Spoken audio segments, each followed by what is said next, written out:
Good morning students. अज असी trade tourism and hospitality दी class 12th 4th year pattern job role tour guide दे topic an introduction of travel agency and tour operator बारे गल करांगे। सब तो पहला असी गल करते हाँ ट्रैवल एजेंसी बारे, जिसनों कि शॉर्ट फॉर्म विच TA भी किया जाता है। ट्रैवल एजेंसी यात्रा निजी खेत्र विच सब तो वध महत्वपूर्ण संगठनां विचों एक है, जो सैर सपाटे नूं वधाउण दी प्रक्रिया विच भूमिका निभाउंदा है। यात्रा एजेंसी ही देश के अट्रैक्शन, अकोमोडेशन, वस्तुआं अते सेवावां दी योजना अते प्रबंध करती है। एक संभावित यात्रा एजेंसी वो हुंदी है कि यात्रा टिकटां जिस विच हवाई, रेल, सड़क ते समुंदर, यात्रा संबंधी कागज़ पत्र, पासपोर्ट, वीज़ा, करंसी, ठहरन की व्यवस्था, मन परचावे अते दूजियां यात्रावां संबंधी सेवावां दा प्रबंध मुख सप्लायर्स तो करती है। वड्डियां एजेंसियां दे काम नूं अक्सर वख-वख भागां विच वंडिया जांदा है। उदाहरण वजों काउंटर सेवा कारोबार, यात्रा अते विदेशी एक्सचेंज। छोटे उद्देशां जां अर्थां विच स्टाफ दे हरेक मैंबर एजेंसी दे कारोबार दे लई पहलुआं नूं संभालना पवेगा। कुछ एजेंसियां अपनियां गतिविधियां नूं किसी खास खेतर लई सीमित रखदियां हन, पर ज़्यादातर एजेंसियां वड्डे पैमाने ते लोड़ां दी पूर्ति करदियां हन, जिस विच छुट्टियां, ट्रांसपोर्ट, पहुँच जां ठहरन की व्यवस्था शामिल हुंदी है। जो कंपनियां केवल कारोबारी यात्रा के प्रबंध नाल संबंधित हन, उन्हां नूं बिजनस ट्रैवल हाउस भी कहंदे हन।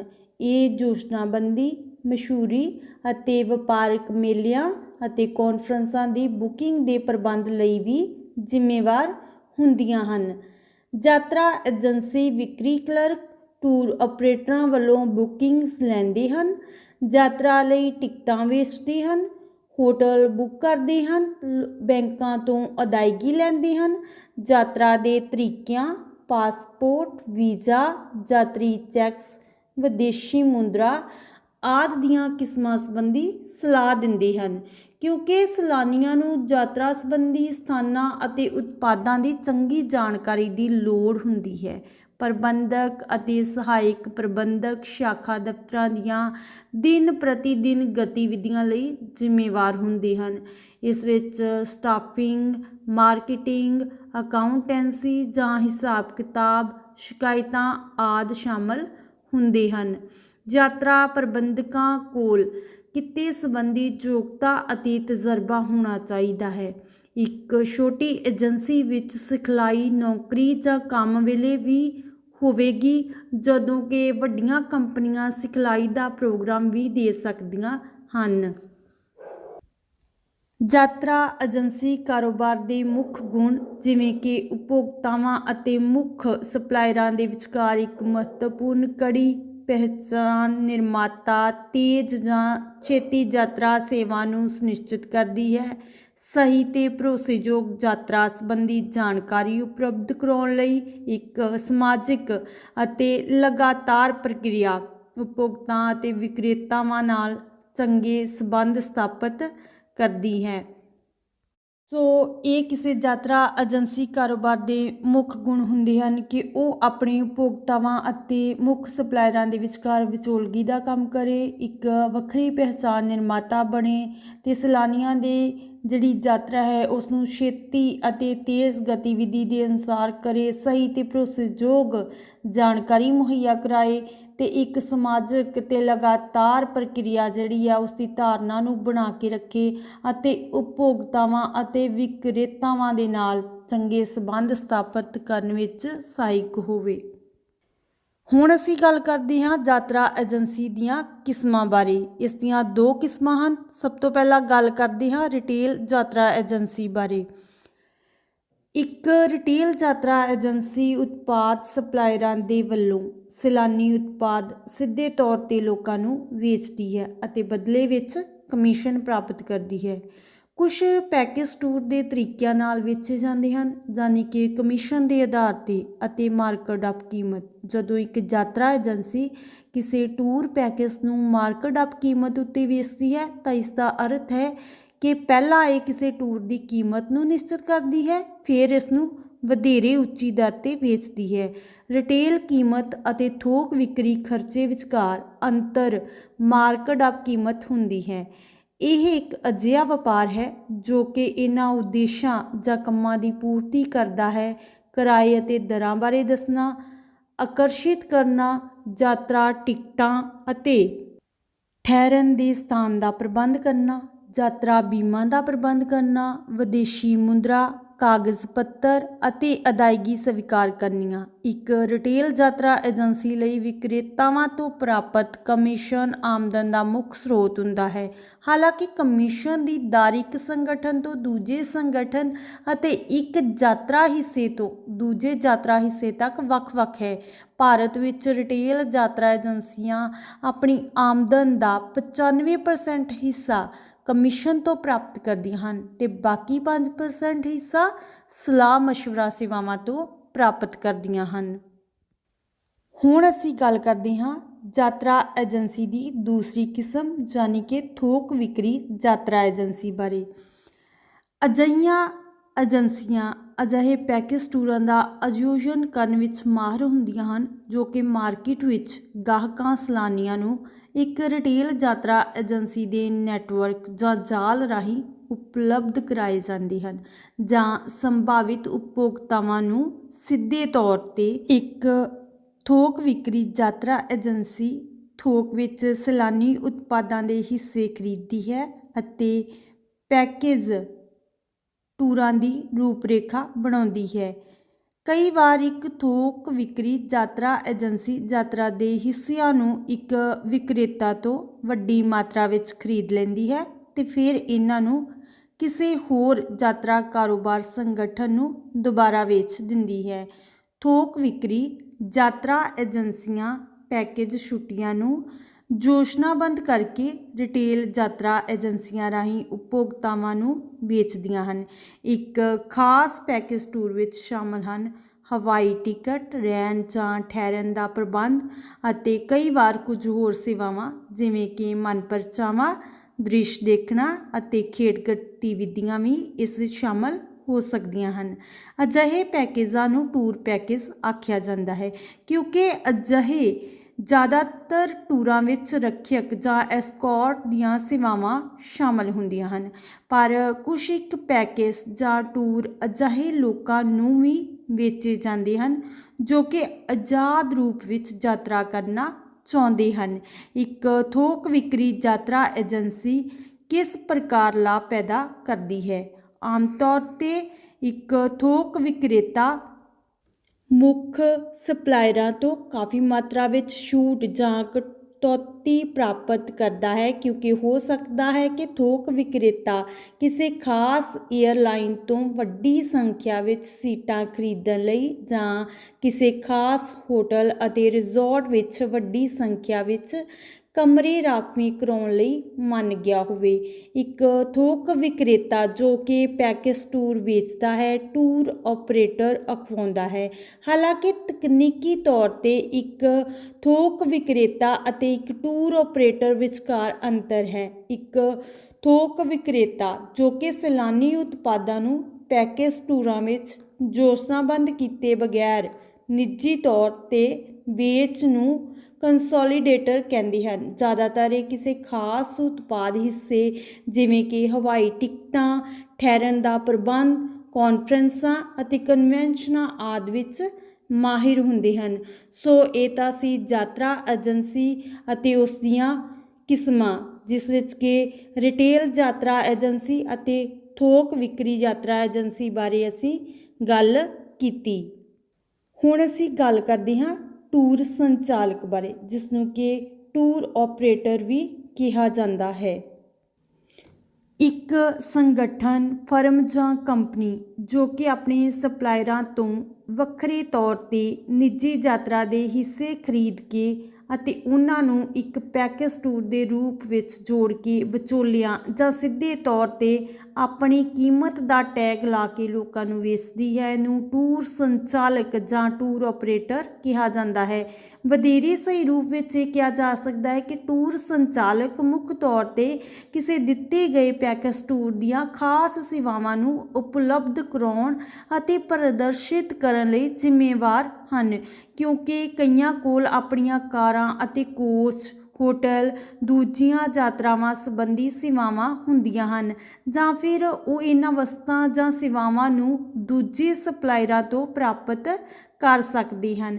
ਇਸੇ ਕਾਰਨ ਉਹਨਾਂ ਨੂੰ ਸੈਰ ਸਪਾਟਾ ਉਤਪਾਦਾਂ ਦੇ ਨਿਰਮਾਤਾ ਕਿਹਾ ਜਾਂਦਾ ਹੈ।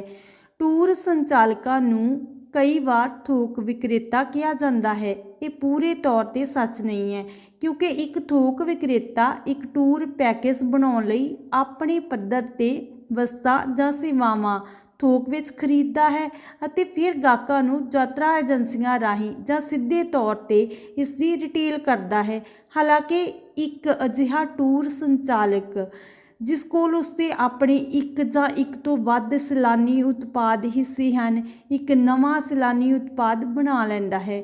ਉਦਾਹਰਨ ਲਈ ਇਨਕਲੂਸਿਵ ਟੂਰਸ ਜਾਂ ਸਮਲਿਤ ਟੂਰਸ। ਟੂਰ ਸੰਚਾਲਕ ਆਮ ਤੌਰ 'ਤੇ ਕਈ ਪ੍ਰਕਾਰ ਦੇ ਪੈਕੇਜ ਟੂਰ ਵੱਖ-ਵੱਖ ਕਿਸਮ ਦੇ ਯਾਤਰੀਆਂ ਦੀਆਂ ਲੋੜਾਂ ਨੂੰ ਪੂਰੀਆਂ ਕਰਨ ਲਈ ਪੇਸ਼ ਕਰਦੇ ਹਨ। ਹਾਲਾਂਕਿ ਅਜਿਹੀਆਂ ਛੁੱਟੀਆਂ ਜਿਨ੍ਹਾਂ ਦੀ ਪੇਸ਼ਕਸ਼ ਟੂਰ ਸੰਚਾਲਕਾਂ ਦੁਆਰਾ ਕੀਤੀ ਜਾਂਦੀ ਹੈ, ਆਮ ਤੌਰ 'ਤੇ ਯਾਤਰਾ ਏਜੰਟਾਂ ਦੁਆਰਾ ਵੇਚੀਆਂ ਜਾਂਦੀਆਂ ਹਨ। ਫਿਰ ਵੀ ਕੁਝ ਕੰਪਨੀਆਂ ਕੋਲ ਉਹਨਾਂ ਦੇ ਆਪਣੇ ਰਿਟੇਲ ਆਊਟਲੈਟ ਹੁੰਦੇ ਹਨ ਜਾਂ ਫਿਰ ਉਹ ਸਿੱਧੇ ਰੂਪ ਵਿੱਚ ਲੋਕਾਂ ਨੂੰ ਵੇਚਦੀਆਂ ਹਨ। ਇਸ ਪ੍ਰਕਾਰ ਇੱਕ ਵੱਡੇ ਸੰਚਾਲਕ ਦੇ ਕੰਮ ਵਿੱਚ ਕਿਸੇ ਛੁੱਟੀ ਦੇ ਨਿਰਮਾਣ ਅਤੇ ਵਿਕਰੀ ਦੀਆਂ ਸਾਰੀਆਂ ਸਟੇਜਾਂ ਜਾਂ ਅਵਸਥਾਵਾਂ ਸ਼ਾਮਲ ਹੋ ਸਕਦੀਆਂ ਹਨ। ਕੰਪਨੀ ਜਿੰਨੀ ਵੱਡੀ ਹੁੰਦੀ ਹੈ, ਹਰੇਕ ਕਰਮਚਾਰੀ ਦੀ ਭੂਮਿਕਾ ਉਨੀ ਹੀ ਵਧੇਰੇ ਖਾਸ ਬਣ ਜਾਂਦੀ ਹੈ।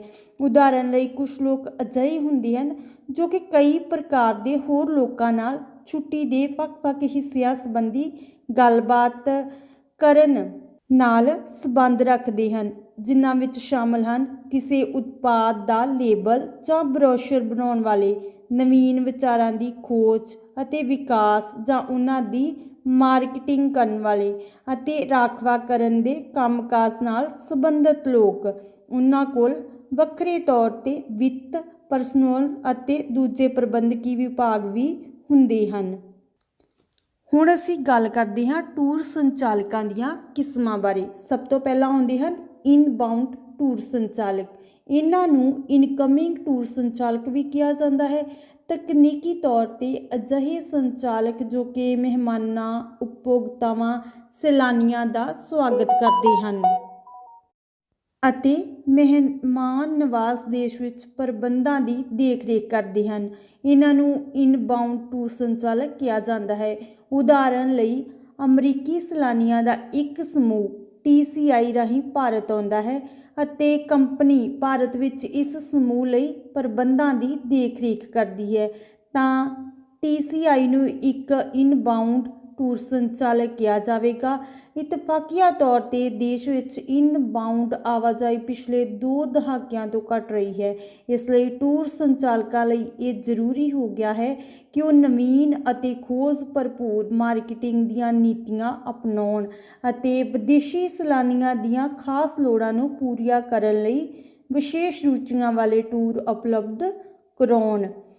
ਆਊਟਬਾਊਂਡ ਟੂਰ ਸੰਚਾਲਕ ਇਹ ਅਜਿਹੇ ਟੂਰ ਸੰਚਾਲਕ ਜੋ ਕਿ ਵਿਦੇਸ਼ੀ ਸਥਾਨਾਂ ਜਾਂ ਮੰਜ਼ਿਲਾਂ ਦੇ ਟੂਰਾਂ ਨੂੰ ਉਤਸ਼ਾਹਿਤ ਕਰਦੇ ਹਨ, ਚਾਹੇ ਉਹ ਵਪਾਰਿਕ ਟੂਰ ਹੋਣ ਜਾਂ ਮਨਪਰਚਾਵੇ ਜਾਂ ਆਰਾਮ ਦੇ, ਉਹਨਾਂ ਨੂੰ ਆਊਟਬਾਊਂਡ ਟੂਰ ਸੰਚਾਲਕ ਕਹਿੰਦੇ ਹਨ।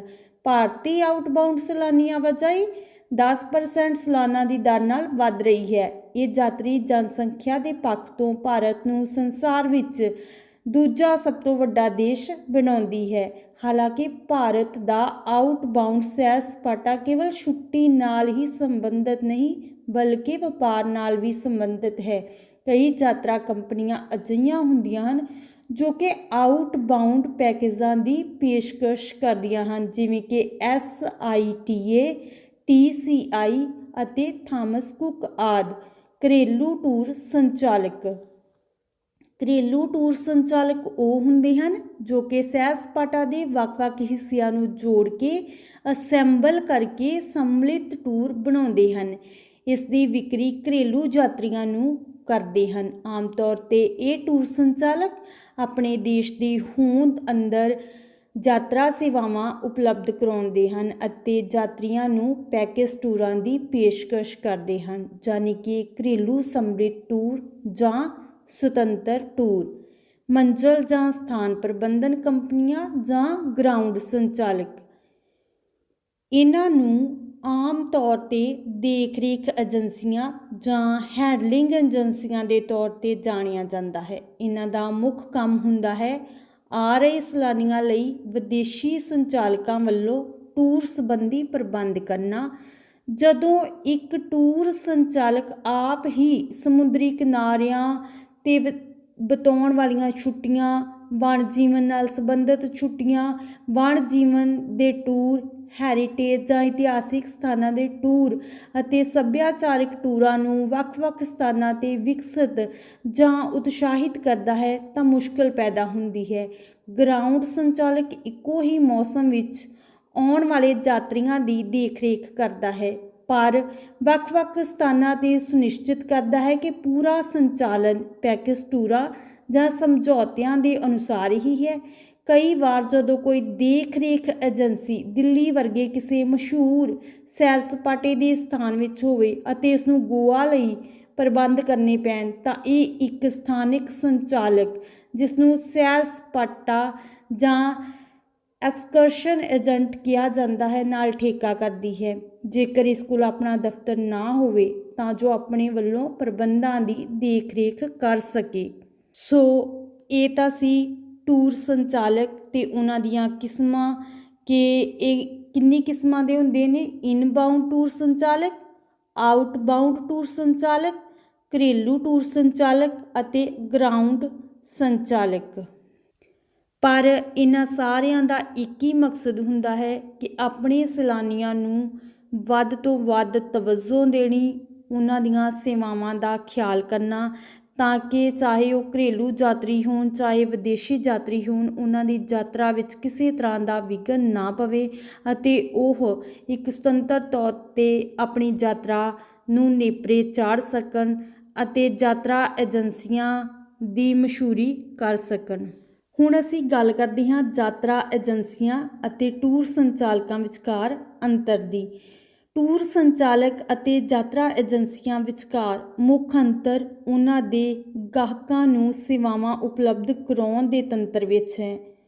ਟੂਰ ਸੰਚਾਲਕ ਇੱਕ ਅਜਿਹੀ ਕੰਪਨੀ ਹੈ ਜੋ ਕਿ ਵੱਖ-ਵੱਖ ਕੰਪਨੀਆਂ ਜਿਵੇਂ ਕਿ hotel, restaurant, cafe, beauty salon ਤੋਂ ਨਿਸ਼ਚਿਤ ਸੇਵਾਵਾਂ ਖਰੀਦਦੀ ਹੈ ਅਤੇ ਫਿਰ ਆਪਣੀ ਕੀਮਤ ਤੰਤਰ ਦਾ ਪ੍ਰਯੋਗ ਕਰਦੇ ਹੋਏ ਉਹਨਾਂ ਤੋਂ ਇਕੱਲਾ ਸੈਲਾਨੀ ਉਤਪਾਦ ਬਣਾ ਦਿੰਦੀ ਹੈ। ਇੱਕ ਯਾਤਰਾ ਏਜੰਸੀ ਇੱਕ ਸੁਤੰਤਰ ਮੁੜ ਵਿਕਰੇਤਾ ਦੀ ਤਰ੍ਹਾਂ ਕੰਮ ਕਰਦੀ ਹੈ। ਇਸ ਦਾ ਲਾਭ ਸੰਚਾਲਕ ਦੁਆਰਾ ਗਾਹਕਾਂ ਨੂੰ ਵੇਚੇ ਗਏ ਟੂਰਾਂ ਦੇ ਕਮਿਸ਼ਨ ਵਿੱਚ ਹੁੰਦਾ ਹੈ। ਇਸ ਕਾਰਨ ਆਮ ਤੌਰ 'ਤੇ ਏਜੰਟ ਦੀ ਕੀਮਤ ਉੱਚੀ ਹੁੰਦੀ ਹੈ। ਹਾਲਾਂਕਿ ਅਜਿਹੇ ਪਲ ਵੀ ਹੁੰਦੇ ਹਨ ਜਦੋਂ ਏਜੰਟ ਜਾਣ ਬੁੱਝ ਕੇ ਆਪਣੀਆਂ ਕੀਮਤਾਂ ਨੂੰ ਘੱਟ ਦੱਸਦੇ ਹਨ। ਆਮ ਤੌਰ 'ਤੇ ਇੱਕ ਟੂਰ ਸੰਚਾਲਕ ਤੁਲਨਾਤਮਕ ਰੂਪ ਵਿੱਚ ਯਾਤਰਾ ਏਜੰਸੀ ਦੇ ਮੁਕਾਬਲੇ ਇੱਕ ਵੱਡੀ ਕੰਪਨੀ ਹੁੰਦਾ ਹੈ। ਇਸ ਕੋਲ ਆਪਣਾ ਮੁੱਖ ਦਫ਼ਤਰ ਅਤੇ ਬਹੁਤ ਸਾਰੇ ਸਹਾਇਕ ਦਫ਼ਤਰ ਹੁੰਦੇ ਹਨ ਤਾਂ ਜੋ ਵਧੇਰੇ ਸੰਭਾਵੀ ਗਾਹਕਾਂ ਨੂੰ ਆਪਣੀਆਂ ਸੇਵਾਵਾਂ ਵੀ ਪੇਸ਼ਕਸ਼ ਕਰ ਸਕੇ। ਕਈ ਵੱਡੇ ਟੂਰ ਸੰਚਾਲਕ ਕੋਲ ਵੱਖ-ਵੱਖ ਦੇਸ਼ਾਂ ਵਿੱਚ ਸਹਾਇਕ ਦਫ਼ਤਰ ਹੁੰਦੇ ਹਨ। ਸਹਾਇਕ ਦਫ਼ਤਰਾਂ ਦੀ ਸੰਖਿਆ ਨੂੰ ਧਿਆਨ ਵਿੱਚ ਨਾ ਰੱਖਦੇ ਹੋਏ ਇੱਕ ਟੂਰ ਸੰਚਾਲਕ ਆਮ ਤੌਰ 'ਤੇ ਇੱਕ ਸੁਤੰਤਰ ਯਾਤਰਾ ਏਜੰਸੀਆਂ ਨਾਲ ਏਜੰਟ ਦੇ ਸਮਝੌਤਿਆਂ ਨੂੰ ਨਿਰਧਾਰਤ ਕਰਦਾ ਹੈ, ਜਿਸ ਨਾਲ ਫਿਰ ਸੰਚਾਲਕ ਦੇ ਟੂਰਾਂ ਦੀ ਵਿਕਰੀ ਉਹਨਾਂ ਦੇ ਗਾਹਕਾਂ ਨੂੰ ਹੁੰਦੀ ਹੈ। ਕਿਸੇ ਟੂਰ ਸੰਚਾਲਕ ਦੇ ਜਿੰਨੇ ਵੱਧ ਦੇਸ਼ਾਂ ਅਤੇ ਖੇਤਰਾਂ ਵਿੱਚ ਭਾਗੀਦਾਰ ਹੋਣਗੇ ਉਨੀ ਹੀ ਜ਼ਿਆਦਾ ਵਿਕਰੀ ਦੀ ਮਾਤਰਾ ਹੋਵੇਗੀ ਅਤੇ ਇਸ ਦੇ ਅਨੁਸਾਰ ਹੀ ਵੱਧ ਸੈਲਾਨੀ ਇਸ ਦੇ ਟੂਰਾਂ ਨੂੰ ਖਰੀਦਣਗੇ ਅਤੇ ਉਨਾ ਹੀ ਵੱਧ ਮੁਨਾਫਾ ਕਮਾਏਗਾ। ਇੱਕ ਟੂਰ ਸੰਚਾਲਕ ਇੱਕ ਸਪਲਾਇਰ ਵੀ ਹੋ ਸਕਦਾ ਹੈ, ਭਾਵ ਉਹ ਹੋਟਲਾਂ ਜਾਂ ਕਿਰਾਏ ਦੀਆਂ ਕਾਰਾਂ ਜਾਂ ਦੋਹਾਂ ਦਾ ਮਾਲਕ ਹੋ ਸਕਦਾ ਹੈ ਅਤੇ ਆਪਣੀ ਵਸਤੂ ਸੂਚੀ ਦੇ ਜਾਂ ਸਪਲਾਈ ਕਰਨ ਵਾਲੇ ਭਾਗੀਦਾਰਾਂ ਦੀਆਂ ਵਸਤੂਆਂ ਸੂਚੀਆਂ ਦੀ ਫੀਸ ਨਾਲ ਇਸਤੇਮਾਲ ਦੀ ਆਗਿਆ ਦੇ ਸਕਦਾ ਹੈ। ਇੱਕ ਯਾਤਰਾ ਏਜੰਟ ਕੇਵਲ ਇੱਕ ਵਿਤਰਕ ਹੁੰਦਾ ਹੈ ਅਤੇ ਖਾਸ ਤੌਰ 'ਤੇ ਯਾਤਰਾ ਏਜੰਟਾਂ ਕੋਲ ਯਾਤਰਾ ਸੰਬੰਧੀ ਆਪਣੇ ਸਾਧਨ ਜਾਂ ਵਸਤਾਂ ਜਿਵੇਂ ਕਿ ਕਿਰਾਏ ਦੀਆਂ ਕਾਰਾਂ ਜਾਂ ਹੋਟਲ ਕਦੇ-ਕਦਾਈ ਹੀ ਹੁੰਦੇ ਹਨ। ਯਾਤਰਾ ਏਜੰਸੀਆਂ ਮੈਦਾਨੀ ਸੇਵਾਵਾਂ ਦੇਣ ਲਈ, ਭਾਵ ਕਿ ਦੇਖ ਰੇਖ ਏਜੰਸੀ ਜਾਂ ਮੈਦਾਨੀ ਸੰਚਾਲਕ ਦੇ ਤੌਰ 'ਤੇ ਕੰਮ ਕਰਨ ਲਈ ਘੱਟ ਰੁਝਾਨ ਦਿਖਾਉਂਦੀਆਂ ਹਨ। ਇੱਕ ਯਾਤਰਾ ਏਜੰਸੀ ਕਿਸੇ ਯਾਤਰਾ ਉਤਪਾਦ ਦੇ ਇੱਕ ਹਿੱਸੇ ਜਾਂ ਭਾਗ ਨਾਲ ਸੰਬੰਧ ਰੱਖਦੀ ਹੈ, ਜਦਕਿ ਇੱਕ ਟੂਰ ਸੰਚਾਲਕ ਕਈ ਕਿਸਮ ਦੇ ਟੂਰ ਪ੍ਰੋਗਰਾਮਾਂ ਦੀ ਪੇਸ਼ਕਸ਼ ਕਰਦਾ ਹੈ। ਸੋ ਇਹ ਤਾਂ ਸੀ ਯਾਤਰਾ ਏਜੰਸੀਆਂ ਅਤੇ ਟੂਰ ਸੰਚਾਲਕਾਂ ਜਾਂ ਟੂਰ ਆਪਰੇਟਰਾਂ ਦੇ ਵਿਚਲਾ ਅੰਤਰ ਕਿ ਕਿਵੇਂ ਦੋਨੇ ਜਿਹੜੇ ਹੈਗੇ ਆ ਵੱਖੋ ਵੱਖਰੇ ਤੌਰ 'ਤੇ ਕੰਮ ਕਰਦੇ ਹਨ, ਪਰ ਦੋਨਾਂ ਦਾ ਮੇਨ ਮਕਸਦ ਇੱਕ ਹੀ ਹੁੰਦਾ ਹੈ ਕਿ ਸੈਲਾਨੀਆਂ ਨੂੰ ਵੱਧ ਤੋਂ ਵੱਧ ਸਹੂਲਤਾਂ ਕਿਵੇਂ ਦਿੱਤੀਆਂ ਜਾਣ ਤਾਂ ਜੋ ਉਹ ਆਪਣੀ ਯਾਤਰਾ ਨੂੰ ਬੜੇ ਹੀ ਮਨੋਰੰਜਕ ਢੰਗ ਦੇ ਨਾਲ ਸਿਰੇ ਚਾੜ ਸਕਣ ਅਤੇ ਉਹਨਾਂ ਦੀ ਯਾਤਰਾ ਇੱਕ ਵੱਖਰੇ ਤਰੀਕੇ ਦਾ ਅਨੁਭਵ ਉਹਨਾਂ ਨੂੰ ਦੇ ਸਕੇ। ਸੋ ਇਹ ਤਾਂ ਸੀ ਸਾਡਾ ਅੱਜ ਦਾ topic and introduction of travel agency and tour operator ਅਤੇ ਉਹਨਾਂ ਦੇ ਵਿੱਚ ਡਿਫਰੈਂਸ ਦੱਸਣਾ ਕਿ ਇੱਕ ਟਰੈਵਲ ਏਜੰਸੀ ਦਾ ਕੰਮ ਕੀ ਹੁੰਦਾ ਹੈ ਕਿ ਉਹ ਇੱਕ ਯਾਤਰਾ ਦੇ ਨਾਲ ਸੰਬੰਧਿਤ ਇੱਕ ਸੰਗਠਨ ਹੈ ਜੋ ਕਿ ਆਪਣੇ ਸੈਲਾਨੀਆਂ ਨੂੰ ਯਾਤਰਾ ਦੇ ਲਈ ਸੇਵਾਵਾਂ ਪ੍ਰਦਾਨ ਕਰਦਾ ਹੈ, ਉਸ ਪ੍ਰਕਿਰਿਆ ਦੇ ਵਿੱਚ ਆਪਣੀ ਭੂਮਿਕਾ ਅਦਾ ਕਰਦਾ ਹੈ ਤਾਂ ਕਿ ਘਰੇਲੂ ਜਾਂ ਵਿਦੇਸ਼ੀ ਯਾਤਰੀਆਂ ਨੂੰ ਹਰ ਤਰੀਕੇ ਦੇ ਨਾਲ ਸੰਭਵ ਤਰੀਕੇ ਦੇ ਨਾਲ ਉਹਨਾਂ ਨੂੰ ਸੇਵਾਵਾਂ ਦੀ ਪੂਰਤੀ ਕਰ ਸਕੇ, ਚਾਹੇ ਉਹ ਹਵਾਈ ਯਾਤਰਾ ਕਰਨ, ਰੇਲ, ਸੜਕ ਜਾਂ ਸਮੁੰਦਰੀ ਯਾਤਰਾ ਕਰਨ। ਉਹਨਾਂ ਨੂੰ ਹਰ ਤਰ੍ਹਾਂ ਦੇ ਨਾਲ ਜਿਹੜੇ ਹੈਗੇ ਨੇ ਕਾਗਜ਼ ਪੱਤਰ ਜਿਵੇਂ ਕਿ ਪਾਸਪੋਰਟ, ਵੀਜ਼ਾ, ਕਰੰਸੀ, ਉਹਨਾਂ ਦੇ ਠਹਿਰਨ ਦੀ ਵਿਵਸਥਾ, ਉਹਨਾਂ ਦੇ ਮਨ ਪਰਚਾਵੇ ਅਤੇ ਹਰ ਤਰ੍ਹਾਂ ਦਾ ਉਹਨਾਂ ਨੂੰ ਸੁੱਖ ਸੁਵਿਧਾ ਦਿੱਤੀਆਂ ਜਾਣ ਤਾਂ ਕਿ ਘਰੇਲੂ ਜਾਂ ਵਿਦੇਸ਼ੀ ਸੈਲਾਨੀਆਂ ਨੂੰ ਯਾਤਰਾ ਦੇ ਵਿੱਚ ਕਿਸੇ ਤਰ੍ਹਾਂ ਦੀ ਕੋਈ ਮੁਸ਼ਕਲ ਨਾ ਆਵੇ। ਸੋ ਯਾਤਰਾ ਏਜੰਸੀਆਂ ਦੇ ਵਿੱਚ ਜੋ ਪ੍ਰਬੰਧਕ ਕੰਮ ਕਰਦੇ ਨੇ, ਵੱਡੇ ਤੋਂ ਲੈ ਕੇ ਛੋਟੇ ਕਰਮਚਾਰੀ ਤੱਕ ਸਾਰੇ ਜਿਹੜੇ ਨੇ ਆਪਣਾ ਯੋਗਦਾਨ ਪਾਉਂਦੇ ਨੇ। ਕੁਛ ਏਜੰਸੀਆਂ ਆਪਣੀਆਂ ਗਤੀਵਿਧੀਆਂ ਨੂੰ ਖਾਸ ਖੇਤਰ ਤੱਕ ਹੀ ਸੀਮਤ ਰੱਖਦੀਆਂ ਹਨ ਅਤੇ ਕੁਛ ਜਿਹੜੀਆਂ ਹੈਗੀਆਂ ਨੇ ਉਹ ਵਿਸ਼ਾਲ ਖੇਤਰ ਤੱਕ ਹਰ ਤਰ੍ਹਾਂ ਦੇ ਨਾਲ ਸੰਭਵ ਕੋਸ਼ਿਸ਼ ਕਰਦੀਆਂ ਨੇ ਕਿ ਉਹਨਾਂ ਦੇ ਸੈਲਾਨੀਆਂ ਨੂੰ ਸਾਰੀਆਂ ਫੈਸਿਲਿਟੀਜ਼ ਦਿੱਤੀਆਂ ਜਾਣ। ਅਤੇ ਯਾਤਰਾ ਏਜੰਸੀਆਂ ਜਿਹੜੀਆਂ ਨੇ ਉਹ ਟਿਕਟਾਂ ਵੇਚਣ ਤੋਂ ਲੈ ਕੇ ਹੋਟਲ ਬੁਕਿੰਗ, ਲੋਕਾਂ ਤੋਂ ਜਿਹੜੇ ਹੈਗੇ ਨੇ ਉਹਨਾਂ ਦੇ ਮਨੋਰੰਜਨ ਦੇ ਲਈ, ਸੁੱਖ ਸੁਵਿਧਾਵਾਂ ਦੇ ਲਈ ਉਹਨਾਂ ਦੀ ਇੱਛਾ ਦੇ ਅਨੁਸਾਰ ਉਹਨਾਂ ਨੂੰ ਸੇਵਾਵਾਂ ਦਿੰਦੇ ਹਨ, ਬੈਂਕਾਂ ਤੋਂ ਅਦਾਇਗੀ ਲੈਂਦੇ ਹਨ ਅਤੇ ਪਾਸਪੋਰਟ, ਵੀਜ਼ਾ, ਯਾਤਰੀ ਚੈਕਸ ਅਤੇ ਵਿਦੇਸ਼ੀ ਕਰੰਸੀ ਜਿਹੜੀ ਹੈਗੀ ਆ ਉਹਦੇ ਬਦਲਾਵ ਦੇ ਲਈ ਵੀ ਸਹੂਲਤਾਂ ਦਿੰਦੀ ਹੈ। ਇਸ ਤੋਂ ਇਲਾਵਾ ਕਿ ਯਾਤਰੀ ਨੂੰ ਯਾਤਰਾ ਬਾਰੇ ਜ਼ਿਆਦਾ ਨੌਲੇਜ ਨਹੀਂ ਹੁੰਦੀ, ਸੋ ਜਿਹੜੀਆਂ ਯਾਤਰਾ ਏਜੰਸੀਆਂ ਹੁੰਦੀਆਂ ਨੇ ਉਹਨਾਂ ਨੇ ਆਪਣੇ ਗਾਈਡ ਰੱਖੇ ਹੁੰਦੇ ਨੇ ਤਾਂ ਕਿ ਉਹ ਇਹਨਾਂ ਨੂੰ ਹਰ ਤਰੀਕੇ ਦੀ ਜਾਣਕਾਰੀ ਮੁਹੱਈਆ ਕਰਵਾ ਸਕਣ। ਅਤੇ ਯਾਤਰਾ ਏਜੰਸੀਆਂ ਦੋ ਤਰ੍ਹਾਂ ਦੀਆਂ ਹੁੰਦੀਆਂ ਨੇ ਜਿਹਦੇ ਵਿੱਚ ਕਿ ਰਿਟੇਲ ਯਾਤਰਾ ਏਜੰਸੀ ਅਤੇ ਥੋਕ ਵਿਕਰੀ ਯਾਤਰਾ ਏਜੰਸੀ।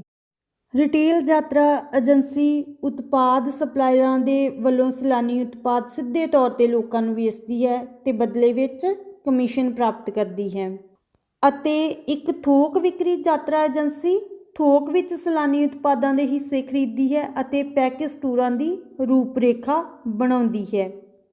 ਇਸ ਤੋਂ ਅੱਗੇ ਗੱਲ ਕਰਦੇ ਸੀ ਅਸੀਂ ਟੂਰ ਸੰਚਾਲਕ ਦੀ ਕਿ ਇਹ ਕੀ ਹੁੰਦੇ ਹਨ। ਇੱਕ ਸੰਗਠਨ, ਫਰਮ ਜਾਂ ਕੰਪਨੀ ਦੇ ਵੱਲੋਂ ਜਿਹੜੇ ਨਿੱਜੀ ਯਾਤਰਾ ਦੇ ਹਿੱਸੇ ਖਰੀਦੇ ਜਾਂਦੇ ਹਨ ਅਤੇ ਪੈਕੇਜ ਟੂਰ ਦੇ ਰੂਪ ਵਿੱਚ ਉਹਨਾਂ ਨੂੰ ਜੋੜਿਆ ਜਾਂਦਾ ਹੈ ਅਤੇ ਅੱਗੋਂ ਵਿਚੋਲਿਆਂ ਦੇ ਰਾਹੀਂ ਜਿਹੜੇ ਹੈਗੇ ਨੇ ਕੀਮਤ ਦਾ ਟੈਗ ਲਾ ਕੇ ਵੇਚਿਆ ਜਾਂਦਾ ਹੈ ਅਤੇ ਉਹਨਾਂ ਨੂੰ ਜਿਹੜਾ ਹੈਗਾ ਟੂਰ ਆਪਰੇਟਰ ਜਾਂ ਟੂਰ ਸੰਚਾਲਕ ਕਿਹਾ ਜਾਂਦਾ ਹੈ। ਅਤੇ ਅੱਗੋਂ ਇਹਨਾਂ ਦੀਆਂ ਕਈ ਕਿਸਮਾਂ ਹੁੰਦੀਆਂ ਨੇ, ਜਿਵੇਂ ਕਿ ਇਨਬਾਊਂਡ ਟੂਰ ਸੰਚਾਲਕ, ਆਊਟਬਾਊਂਡ ਟੂਰ ਸੰਚਾਲਕ, ਘਰੇਲੂ ਟੂਰ ਸੰਚਾਲਕ ਅਤੇ ਗਰਾਊਂਡ ਸੰਚਾਲਕ ਆਦਿ, ਜਿਹੜੇ ਕਿ ਆਪਣੇ ਆਪਣੇ ਜਿਹੜੇ ਖੇਤਰ ਹੈਗੇ ਨੇ ਉਹਨਾਂ ਵਿੱਚ ਆਪਣੀਆਂ ਸੇਵਾਵਾਂ ਪ੍ਰਦਾਨ ਕਰਦੇ ਹਨ।